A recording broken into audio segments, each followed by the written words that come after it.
बिस्मिल्लाहिर्रहमानिर्रहीम। अस्सलाम वालेकुम dear students, welcome to my YouTube channel. आज हम करेंगे MTS 621 के next modules. I hope so कि पिछले मॉड्यूल्स आप सबको अच्छी तरीके से समझ आ गए होंगे। अगर उसमें कोई भी कंफ्यूजन हो तो आप पूछ सकते हैं। तो स्टार्ट करते हैं। हमारा जो नेक्स्ट सेगमेंट है वो सीरीज़ का है। अपने पिछले लेक्चर में हमने सीक्वेंसेस को कवर किया था, तो आज के मॉड्यूल में हमने सारा जितने भी टॉपिक्स आते हैं सीरीज़ में कवर होते हैं। Series basically same to same, इस पे भी वही सारी टर्म्स हम अप्लाई करेंगे जो कि हमने सीक्वेंसेस पे किए। जैसे कि हमने कहा था कि सीक्वेंस कन्वर्जेंट, डाइवर्जेंस, कुछ कन्वर्जेंट सीक्वेंस होते हैं, कुछ डाइवर्जेंट सीक्वेंस होते हैं और कुछ ऐसे सीक्वेंस होते हैं जो ना तो कन्वर्जेंट होते हैं और ना ही डाइवर्जेंट होते हैं। उनको भी हम जो है वो इन्हीं तीनों टर्म्स को हम सीरीज पे भी अप्लाई करेंगे।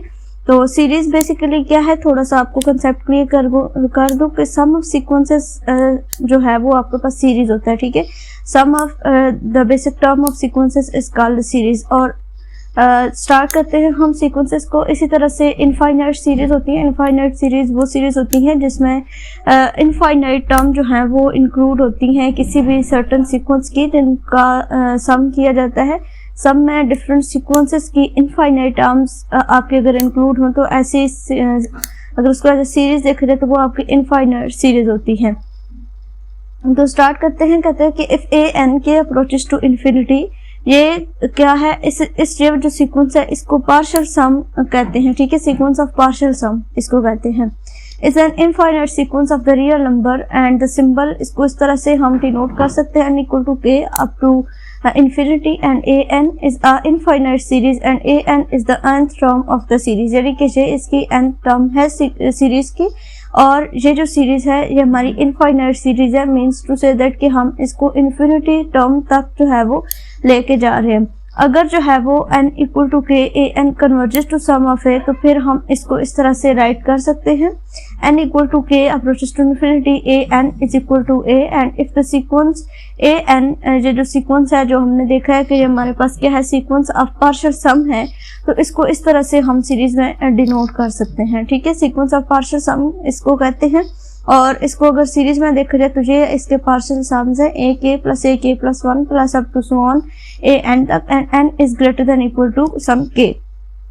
ये हमारे पास क्या है, कन्वर्ज करता है टू ए को। ठीक है, यानी कि ये हमारे पास क्या है, सीरीज से ये ए को कन्वर्ज करती है। कन्वर्जन की डेफिनेशन फिर से याद दिला देती हूँ कि किसी भी कांस्टेंट के इक्वल हो या फिर जो लिमिट अगर हम उसके ऊपर अप्लाई करें, जब सम की बात होती है तो वो किसी कांस्टेंट के इक्वल आएगा तो वो कन्वर्ज करेगा, और जब लिमिट की बात करें, limit n approaches to infinity equal to कोई भी सीक्वेंस या सीरीज इक्वल टू 0 आ जाए तो देन वो कन्वर्ज करता है। और डाइवर्जेंट की डेफिनेशन, कोई भी सीक्वेंस या सीरीज जब अप टू पॉजिटिव या नेगेटिव इन्फिनिटी जाती है, उसका सोल्यूशन पॉजिटिव या नेगेटिव इन्फिनिटी में आता है, तो ऐसे सीक्वेंस या ऐसे सीरीज को हम डाइवर्जेंट कहते हैं। उसके बाद फिर सीक्वेंस ऑफ पार्शियल सम को यहाँ पे डिफाइन किया गया, जो कि मैंने आपको बता दिया है। फिर देख लेते हैं, the finite sum a n is the n partial sum of this and if a n k approaches to infinity diverge, तो हम क्या अगर जो है वो पार्शियल सम डाइवर्ज करता है तो ये जो हमारे पास सीक्वेंस दिया क्या है ये भी डाइवर्ज करेगा। अगर ये कन्वर्ज करता है तो ये भी फिर कन्वर्ज करेगा। और अगर जो है limit n approaches to infinity a n is equal to infinity और नेगेटिव इन्फिनिटी हो, तो ये जो हमारा सीरीज जो हमें दी की होगी वो डाइवर्ज करेगी to positive infinity to negative infinity. Means कि अगर पार्शियल सम जो है वो इसको हम इस तरह से डिफाइन कर सकते हैं, n equal to k approaches to infinity n is equal to, या तो ये पॉजिटिव इन्फिनिटी आएगा या नेगेटिव इन्फिनिटी। ये डेफिनेशन हमने जो है वो देखी थी कि डाइवर्जेंट का ये क्राइटेरिया होता है कि limit n approaches to infinity या तो इक्वल टू आपके पास आता है इन्फिनिटी के, या फिर नेगेटिव इन्फिनिटी के है, तो ऐसे टर्म को जो है वो हम डाइवर्जेंट कहते हैं। उसके बाद कुछ ऐसे सीक्वेंस भी हमने देखे थे जो ना तो कन्वर्ज करते हैं और ना ही positive infinity to negative infinity को डाइवर्ज करते हैं। तो ऐसे सीक्वेंसेस को हमने कहा था कि ये ऑसिलेट सीक्वेंसेस हैं। इसी तरह से ऑसिलेटरी सीरीज भी होती हैं, वही जो ना तो पॉजिटिव या नेगेटिव इन्फिनिटी को डाइवर्ज नहीं करती, तो उसको हम क्या कहते हैं, वो हमारी ऑसिलेट होती हैं या फिर ऑसिलेटरी सीक्वेंसेस सीरीजेस उनको कहते हैं। उसके बाद आगे एग्जांपल ली गई है, n is equal to 0 up to infinity r n, और यहाँ पे क्राइटेरिया डिफाइन कर दिया गया है कि -1 r जो है वो -1 to 1 के दरमियान में होना चाहिए। यहाँ पे जो rn है उसको an का नाम दिया गया, यानी कि an is equal to rn है। ये an वाली टर्म्स हमारे पास यहाँ पे इसको एक्सटेंड किया rn से। The n term of the sequence of the partial some is, इसको इस तरह से फिर हम डिफाइन करेंगे। जो rn अगर r की फॉर्म में आ जाए 1 + r + r cube plus up to सोन rn, जो कि इसकी इक्वल होता है। ये कैसे इसकी इक्वल होता है, हम यहाँ पे अगर an जो है वो हमारे पास एक पार्शियल सम है, ये भी हमने देखा। जब हम n की वैल्यूज को पुट करते जाएं, n की जगह पे 0 पुट करें, एक की जगह पे 1, एक की जगह पे 2 और अप टू n टर्म्स तक हम इसको पुट करें, तो हमारे पास जो है वो ये सीरीज एक हमारे पास जनरेट होती है। ठीक है, उसके बाद हम क्या करें, अगर इस सीरीज को हम r के साथ मल्टीप्लाई करते तो हमारे पास बन जाता है r² up to Son rn+1। और अगर an माइनस, यानी कि जो हमारे पास सीरीज है इसको हम उस नए सीरीज में से मल्टीप्लाई माइनस कर दें, तो बाकी हमारे पास बचेगा an into 1 - r and is equal to 1 - rn+1। फिर an इज इक्वल टू किसके आ जाएगा, इसके आ जाएगा 1 - rn+1 डिवाइडेड बाय 1 - r, इसके इक्वल आ जाएगा। अब हमने डाइवर्जेंस का ये देखी थी कि limit n approaches to infinity 1/n is equal to positive infinity या नेगेटिव इन्फिनिटी। ये टर्म्स हमने क्लियर की थी कि ये हमारे पास डाइवर्जेंस का क्राइटेरिया होता है। तो यहाँ पे जो है वो अगर हम कन्वर्जेंस की बात करें तो हमारे पास क्या आता है, ये भी converges to 1/rn as n approaches to infinity, thus we can write. यहाँ पे हम इसको इस तरह से डिफाइन कर सकते हैं, n is equal to 0 up to infinity rn is equal to 1/r। ये हमने डेफिनेशन इसकी देखी थी कि ये इसको जो है वो कन्वर्ज करती है। इसका प्रूफ हमने पिछले अपने मॉड्यूल्स में कवर किया था। आगे कहते हैं कि the nth term of a sequence of partial some is, ये होता है, ये हमने अभी डिफाइन किया पीछे के इसकी इक्वल होता है जे इफ जो एब्सोल्यूट वैल्यू है r की वो ग्रेटर देन 1 है, देन ये जो टर्म है हमारे पास ये डाइवर्ज करेंगी। And if r is greater than 1 then ये किसकी इक्वल होंगी, इन्फिनिटी के इक्वल होंगी। ठीक है, तो कोई भी टर्म जब इन्फिनिटी की इक्वल होती है, कोई भी सीक्वेंस या सीरीज, तो उसको हम डाइवर्ज या डाइवर्जेंस कहते हैं। The n term of the sequence of the partial some is, फिर वही चीज यहाँ पे डिफाइन की गई, यानी कि एक ही एग्जांपल हमने ली है और उसको जो है वो हम देख रहे हैं कि वो कन्वर्ज भी कर रहा है, वो उसके ऊपर डाइवर्जेंस का भी क्राइटेरिया हमने डिफाइन किया। और अब उसी के ऊपर हम देखेंगे कि वो ना तो कन्वर्ज करती है और ना ही डाइवर्ज, तो इट्स मीन कि वो ऑसिलेट करती है। कि अगर r जो है वो हमारे पास क्या आ जाए, इज लेस देन -1 आ जाए, तो ये सीरीज ऑसिलेट करेगी। मीन्स ना तो ये पॉजिटिव इन्फिनिटी को लाई करेगी, ना ही नेगेटिव इन्फिनिटी, और ना ही इसके इक्वल कोई कांस्टेंट या फिर 0 आएगा। तो ये हमारे पास क्या है, ऑसिलेट है। ठीक है, उसके बाद यहाँ पे डिफरेंट वैल्यूज दी गई कि इन वैल्यूज को पुट करके भी हम चेक कर सकते हैं कि ये जो हमारा गिवन सीक्वेंस है, इसको हम जो है वो ये सारी डेफिनेशंस के ऊपर लाई करता है और इसे सारे केसेस में ये सीरीज जो है वो डाइवर्ज करती है। ठीक है, उसके बाद नेक्स्ट अगर हम देखें तो नेक्स्ट हमारे पास थ्योरम है, the sum of the convergent series is unique. ठीक है, कि सीरीज का जो सम है वो हमारे पास क्या है, कन्वर्जेंट सीरीज का जो सम है वो हमारे पास क्या होता है, यूनिक होता है। ठीक है, यानी कि कोई भी हम इनफाइनाइट सीक्वेंस लेते हैं, कन्वर्जेंट सीक्वेंस हम लेते हैं, तो अगर हम लिखें कि समेशन ऑफ an, और ये हमारा जो है वो सीक्वेंस जो अभी हमने डिफाइन किया था partial sum, sequence of partial sum, ये भी हमारे पास डिफाइन हो a1 a2 up to so on an term तक। और अगर इसमें दो एलिमेंट्स s1 और s2 हो और s1 not is equal to s2 हो, तो यहाँ पे हम जो है वो ट्रायंगुलर इनइक्वालिटी को यूज करते हुए a2 - s1 ये भी बिलोंग करेगा ε/2 के, एंड an - s2 ये भी लेस देन होगा हमारे पास ε/2 के। एंड जब इन दोनों टर्म्स को माइनस करेंगे, इन दोनों को कंपेयर करेंगे इनइक्वालिटी को यूज करते हुए, तो हमारे पास s1 - s2 भी जो है वो लेस देन होगा हमारे पास एप्सिलॉन के, for all epsilon is greater than 0। ठीक है, ये बस इसकी आप जो है वो स्टेटमेंट रख लें, जो आपके ऑब्जेक्टिव के पॉइंट ऑफ व्यू से इंपॉर्टेंट है, इसका प्रूफ इतना ज्यादा इंपॉर्टेंट नहीं है। उसके बाद नेक्स्ट थ्योरम है, let n equal to k approaches to infinity an equal to a, and यानी कि ये हमारे पास क्या है, एक सीरीज पार्शियल सीरीज जो है वो दी गई partial sequence, sum of partial sequence, and n equal to k approaches to infinity b n equal to b where a b are the finite। जैसे कि हमने ये सीक्वेंसेस के लिए ये चीजें प्रूव की थी, इसी तरह से सेम हम इनको सीरीज के लिए भी प्रूव जो है वो कर सकते हैं। सी ए एन इक्वल टू सी ए होगा। इसी तरह से वहां पे हमने लिमिट्स में देखा था ना, यहाँ पे क्या हो गया, अब हमारे पास सम ऑफ सीक्वेंसेस आ गए। तो सम ऑफ सीक्वेंस क्या होता है, आपके पास सीरीज होती है।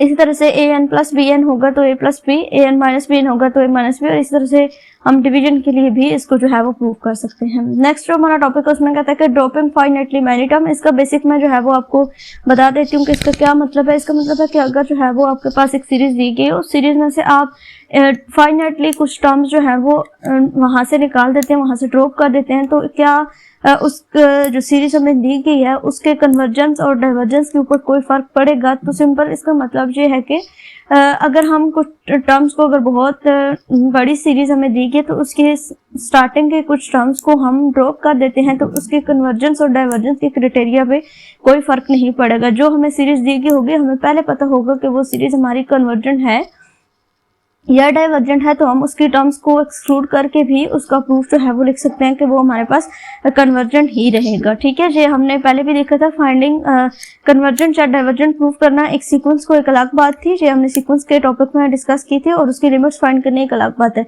यहाँ पे भी सेम वही चीज है कि हमें एक सीरीज का बताना कि वो कन्वर्जेंट या डाइवर्जेंट है वो एक अलग है, और इसी तरह से इसकी लिमिट्स को फाइंड करना वो एक अलग है। तो यहाँ पे जस्ट इतनी सी बात है इस पूरे टॉपिक में कि अगर हम जो है वो कुछ टर्म्स को, फाइनाइटली मैनी टर्म्स को हम एक्सक्लूड कर देते हैं किसी सीरीज में से, तो देन उसके कन्वर्जेंस और डाइवर्जेंस के क्राइटेरिया पे कोई फर्क नहीं पड़ेगा।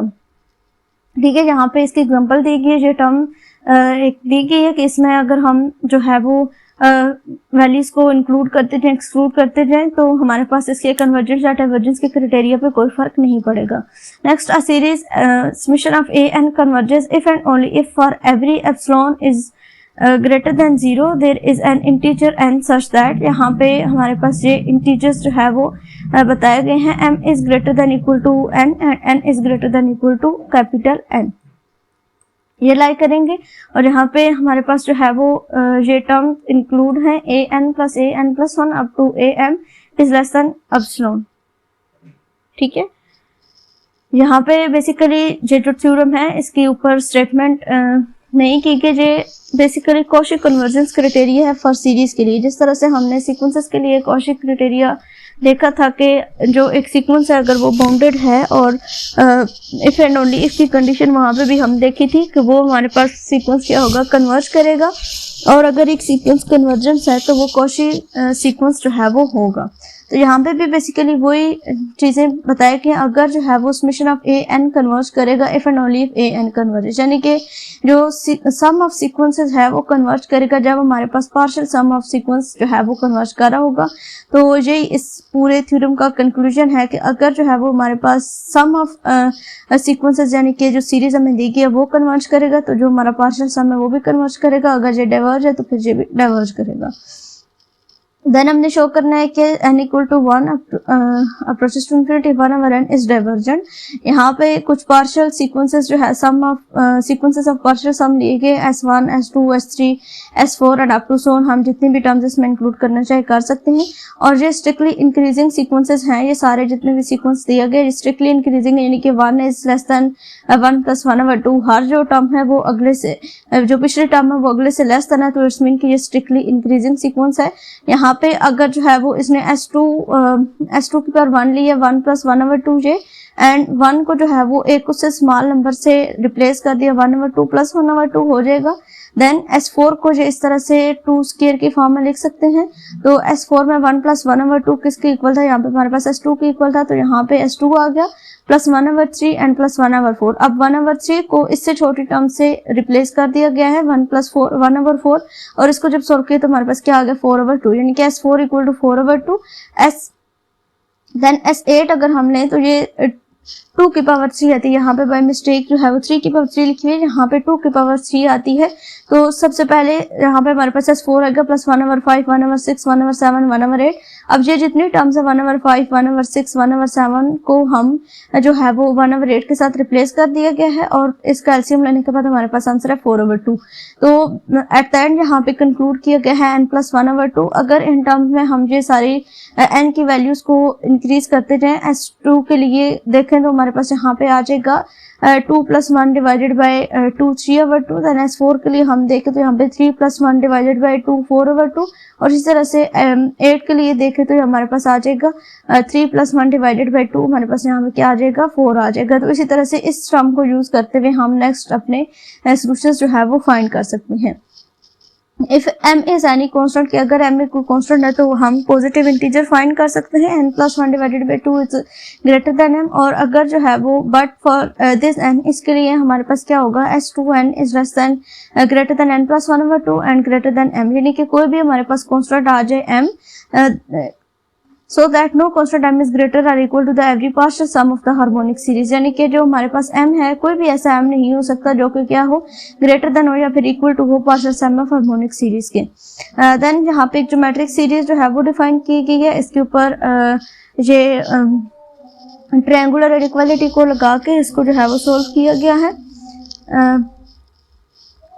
am-an जो हमने m और n कोई भी नंबर हैं, ये मैटर नहीं करते, कोई भी यहाँ पे हम ले सकते हैं। इनकी टर्म्स को हमने इनइक्वालिटी के फॉर्म में लिखा, जो हम पहले ही प्रूव कर चुके थे कि इसकी इक्वल है, और इसको हमने रख लिया less than equal to this रख लिया और फर्स्ट कर लिया कि ये हमारे पास क्या है, इसके एप्सिलॉन की इक्वल है। तो अगर ये एप्सिलॉन इसको रिप्लेस कर दिया जाए इसके साथ तो हमारे पास क्या आ जाएगा, am-an is less than epsilon if m is greater than equal to n and n is greater than equal to capital N आ जाएगा। Theorem implies that summation of r n converges if r absolute value of r is less than 1 हो तो। Then हमारे पास एक conclusion है इसका, if sum of an is converges then limit n approaches to infinity an is equal to 0, यानी कि convergence का criteria यही हमने देखा था। लेकिन ये जो है हमारे पास नेसेसरी कंडीशन है, ये सफिशिएंट कंडीशन नहीं है। अगर यहाँ पे एक k जो है वो ले लिया जाए, if summation of an converges then for each epsilon is greater than 0 there is an integer k, यानी कि k के बाद की सारी टर्म, यानी कि एक ऐसी सीरीज है उसके k के बाद की सारी टर्म जितने भी टर्म्स आएंगी उनको सम करने से हमारा उसका आंसर क्या आता है, 0 आता है। ये हमारे पास इसकी कंडीशन है। लेकिन कोई भी ऐसा सीक्वेंस या कोई भी ऐसी सीरीज जिसका लिमिट अप्रोचेस टू इन्फिनिटी हो और इज इक्वल टू 0 है, तो हम उसको एज इट इज नहीं कह सकते कि वो हमारी सीरीज कन्वर्जेंस है। हम उसके ऊपर कुछ और डेफिनेशंस लगा के भी हम उसको देखेंगे कि ये वाकई ही कन्वर्ज करती है या नहीं। लेकिन एक ये चीज़ हमें यहाँ से प्रूफ मिला इस थ्योरम से कि जो भी हमारे पास सीक्वेंस या सीरीज दिया गया होगा उसकी के टर्म के बाद जितनी भी वैल्यूज आएंगी, जितनी भी टर्म्स आएंगी, उन सबको ऐड करने से उनका जो सम है वो हमारे पास क्या आ जाएगा, 0 के आ जाएगा। देन आगे इसकी एग्जांपल दी गई है कि हमने ये देखा था कि limit n approaches to infinity 1/n is equal to 0 है। लेकिन हमने ये भी प्रूव किया था, ये हमने हार्मोनिक सीरीज के लिए देखा था कि ये कन्वर्ज करती है। लेकिन हमने ये भी प्रूव किया है कि ये क्या है, but we have prove that n equal to 1 approaches to infinity 1/n ये डाइवर्ज भी करते हैं। तो ये चीज़ यहाँ पे मैंने डिफाइन की है कि कोई भी ऐसा सीक्वेंस जो इक्वल टू हमारे पास 0 आता है तो इट डज नॉट मीन कि वो हमारे पास क्या है, वो हमारे पास कन्वर्ज ही करेगा। ठीक है। देन नेक्स्ट हमारे पास इसका कंक्लूजन है, if summation of an converges then for each epsilon is greater than 0 there is an integer k such that, यहाँ पे फिर उसी चीज़ को डिफाइन किया गया है कि कोई भी एक k है और उसकी किसी भी एक सीरीज की या सीक्वेंस की टर्म्स को ऐड करने से वो इक्वल टू 0 आता है, जो k के बाद की सारी टर्म्स होती हैं। और ये उसी की डेफिनेशन यहाँ पे बताया गया। अगर r जो एब्सोल्यूट वैल्यू ऑफ r है वो क्या हो, लेस देन 1 हो, तो देन हमारे पास यहाँ पे क्या बनता है, limit k approaches to infinity n equal to k approaches to infinity rn is equal to 0। वही चीज़ यहाँ पे दोबारा से डिफाइन की गई कि r की कोई भी वैल्यू हो जाए, लेकिन जो सम है k की वैल्यूज के बाद का वो सारी हमारे पास क्या आ जाती हैं, 0 के इक्वल आ जाती हैं। Then series of non negative term हमारे पास क्या है, series summation of an is said to be series of non-negative term if an is greater than equal to 0 for n equal to k.